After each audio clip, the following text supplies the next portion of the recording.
पहले नासा, रूस और चीन और अब भारत। क्यों चांद को अपनी मुट्ठी में करना चाहती है पूरी दुनिया? और क्या है चंद्रमा से जुड़े वो डार्क सीक्रेट्स जो स्पेस एजेंसियां हमसे छुपा रही हैं? जानेंगे धरती से चांद तक के इस रोमांचक सफर के बारे में।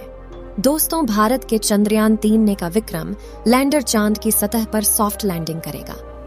वहीं रूस का लूना 25 भी चांद की तरफ रवाना हो गया है, जबकि साल 2024 में नासा भी अपने आर्टेमिस प्रोग्राम के तहत एक बार फिर वैज्ञानिकों को यानी एस्ट्रोनॉट्स को चांद पर भेजने वाला है। और चीन भी जल्द ही एक और मून मिशन करने वाला है। लेकिन अब सवाल आता है कि इन सभी देशों को चांद पर ऐसा क्या दिख गया जो चारों ओर चांद पर पहले पहुंचने की होड़ मची हुई है? और चांद से जुड़े ऐसे कौन से रहस्य हैं जिनसे से पर्दा उठाते ही हमारा चांद को देखने का नजरिया ही बदल जाएगा? जानेंगे पृथ्वी से चांद तक के इस रोमांचक सफर की कुछ खास बातें। तो जल्दी से अपनी कुर्सी की पेटी बांध लीजिए और पूरा वीडियो जरूर देखिए। दोस्तों, चांद हमारी पृथ्वी से 3,84,400 किलोमीटर दूर है। और अगर हम सीधा रास्ता पकड़ते हैं तो इसी के आसपास डिस्टेंस में ही हम चांद की सतह पर पहुंच जाएंगे। जबकि भारत के चंद्रयान 3 के रास्ते से हमें चांद पर पहुंचने में 42 दिन लगेंगे, क्योंकि चंद्रयान 3 ने चंद्रमा की तरफ जाने का अंडाकार रास्ता चुना है, जिसमें वो पहले पृथ्वी के चक्कर लगाकर चांद की ओर एक लंबे रूट से बढ़ेगा और फिर चांद के चक्कर लगाकर लैंडिंग करेगा।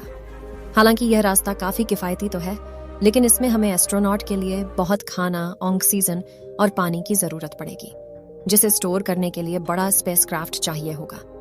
और इस रास्ते से जाने पर 30 लाख किलोमीटर की दूरी तय करके हम काफी थक भी जाएंगे।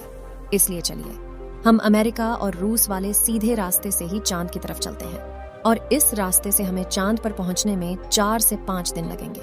जब स्पेसक्राफ्ट का लैंडर आपको चांद पर उतारेगा तो बाहर आने के लिए आपको सबसे पहले अपना स्पेस सूट पहनना होगा, क्योंकि चांद पर काफी पतला वातावरण है और इसमें ऑक्सीजन मौजूद नहीं है।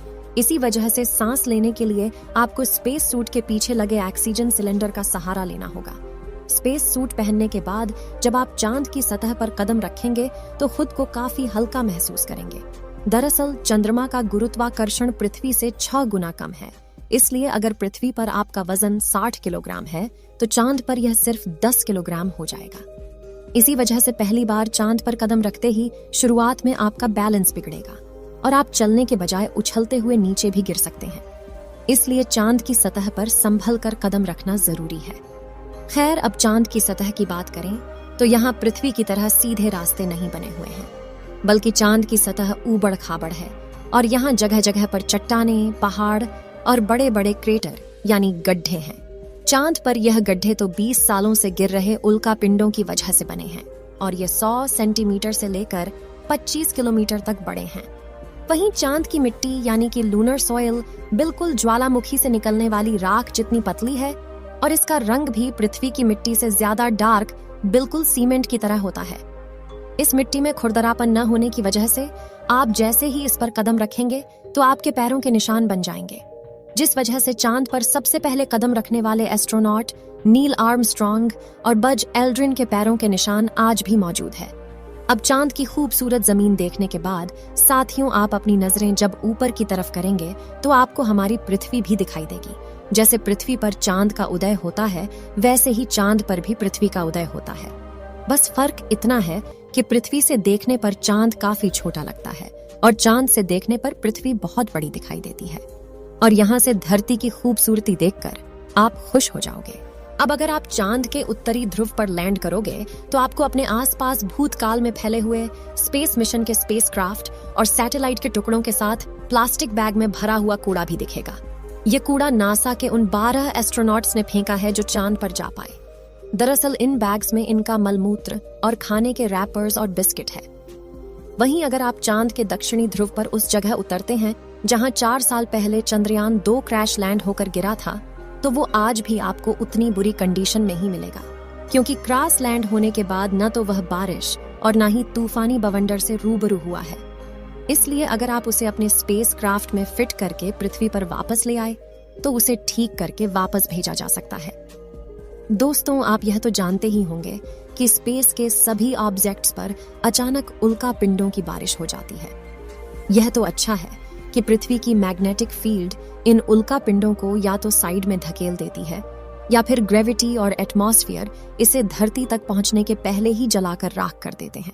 लेकिन चांद की मैग्नेटिक फील्ड पृथ्वी के मुकाबले काफी कमजोर है। इसकी ग्रेविटी भी कम है और यहाँ घना वातावरण भी मौजूद नहीं है।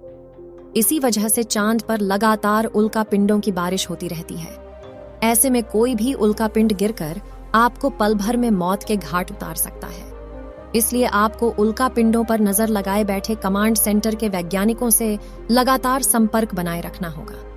अब अगर आप सोच रहे हैं कि आप अपने किसी दोस्त या फिर लाइफ पार्टनर को चांद पर साथ लेकर जाकर गप्पे लड़ाते हुए अपने मून मिशन पर काम करें, तो आपको बता दें कि ऐसा मुमकिन नहीं है, क्योंकि चांद पर वातावरण न होने की वजह से साउंड वेव चल नहीं पाते। यानी कि अगर आप अपने साथी को कुछ बोलेंगे तो वह आपके होंठ हिलते हुए तो देखेगा, लेकिन आपकी आवाज नहीं सुन पाएगा। इतना ही नहीं, चांद पर आपको अपनी आवाज तक नहीं सुनाई देगी, मानो जैसे मोबाइल की तरह किसी ने आपको भी साइलेंट मोड पर डाल दिया है। हालांकि एस्ट्रोनॉट चांद पर एक दृश्य स्पेस सूट पहनते हैं जिसमें साउंड पुश करवाने के लिए नाइट्रोजन और ऑक्सीजन की मदद से कृत्रिम वायुमंडल बनाया जाता है। साथ ही इन्हें एक माइक्रोफोन वाली हेडफोन पहनाई जाती है, जिसके जरिए यह अपने साथी और कमांड सेंटर की आवाज सुन सके और जवाब भी दे सके। अब दोस्तों, चांद पर अपने काम को पूरा करके जब आप सोने जाएंगे तो सुबह आपको सूरज की रोशनी नींद से नहीं जगाएगी, क्योंकि चांद को अपनी धुरी पर घूमने में 28 दिन लगते हैं, जिस वजह से चंद्रमा पर एक दिन 14 दिन का होता है और 14 दिन की रात होती है। यानी कि वहां का एक दिन पृथ्वी के 28 दिन के बराबर होता है। हम चांद का सिर्फ एक हिस्सा आज तक देख पाए हैं, और अगर आप चांद के पिछले हिस्से के अंधेरे वाले इलाके पर पहुंच गए तो आपके साथ काफी खौफनाक चीजें हो सकती हैं। बता दें कि चांद पर कई सालों से सोच कर रहे कुछ वैज्ञानिकों का यह भी कहना है कि भूतकाल में वहां कोई एलियन सभ्यता बसी थी। चंद्रयान 1 ने चांद की सतह पर वाटर आइस और हाइड्रोप्लस के रूप में पानी की खोज की है, जो इंसानों के जीवन के लिए काफी जरूरी है। इसके अलावा अंतरिक्ष में चांद ही पृथ्वी के सबसे करीब है, इसलिए भविष्य में वहां जाकर बसना हमारे लिए काफी किफायती साबित होगा। वहीं यहाँ पर हम एक और स्टेशन भी बना सकते हैं। इन्हीं कारणों की वजह से सभी स्पेस एजेंसी चांद में सबसे ज्यादा दिलचस्पी दिखाती है। तो दोस्तों, अगर भविष्य में मौका मिले तो क्या आप चांद पर जाकर बसना चाहेंगे? अपनी राय कमेंट में जरूर बताएं। आज के लिए इतना ही। आपकी आखिरी जिम्मेदारी इस वीडियो को लाइक करके शेयर करने की है। इसे ज्यादा से ज्यादा मित्रों तक शेयर करें ताकि उन्हें भी जानकारी मिल सके। और भी ऐसी ही नॉलेजेबल वीडियो के लिए अपने भरोसेमंद चैनल को सब्सक्राइब जरूर करें और बेल आइकन को ऑल पर सिलेक्ट करना बिल्कुल ना भूलें। वीडियो को अंत तक देखने के लिए धन्यवाद।